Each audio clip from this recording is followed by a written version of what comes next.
Hey Karen, how you doing? All right, I've got your work up. I was just reading through your writing. Um, yeah, this is great. It's a great exercise because it does allow you to really practice all of the techniques that we've been using so far. So I'm really glad to see that you're using these tools and becoming more accustomed to these tools, specifically adjustment layers and clipping masks.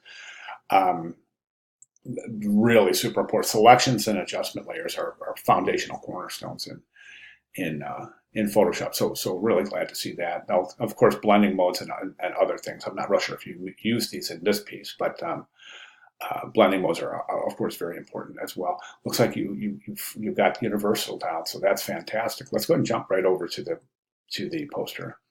Karen, we'll go ahead and take a look. Okay, I think you're looking pretty darn good here. There's one thing that is, I think you're a little bit, this area right here it's actually drawing a lot of attention to itself. And the reason it's drawing a lot of attention to itself, I think, is because of the negative space. Everything is you've got this beautiful image in the background and you've got all of this visual information here. And then in the bottom, it's just really stark with that background. My recommendation is this. I'm not real sure how much farther you have down here in the poster with the image, but if you can, I would recommend moving the dog down a little bit and moving the type down a little bit. And that's going to consume a lot of, if you can use any more of the image at all, do it. Because the image is more compelling than the tan background. So I would pull that tan background down as far as you possibly can.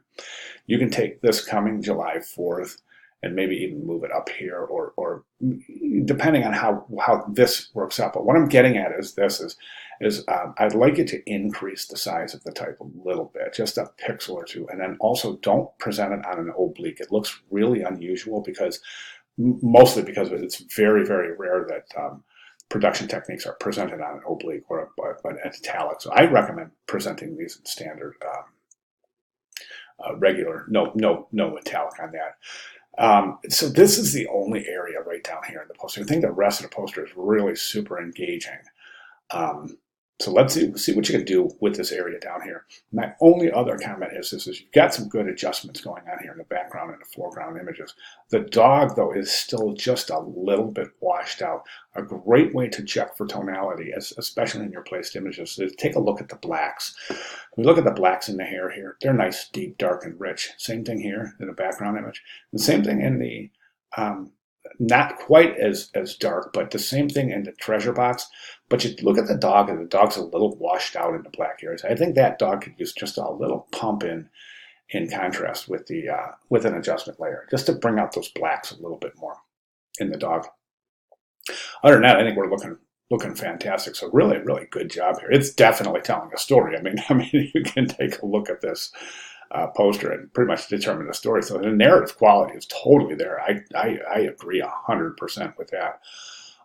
Just a couple of those little areas down here. See what you can do. See what you can come up with down here, just to kind of make it a little bit more visually engaging, so that we don't confront this situation of having all of this really cool, wonderful information and all of a sudden just a blank background with the type. So, okay, see what you can do. All right, fantastic job. Any questions? Give me a holler. Thank you very much, Karen.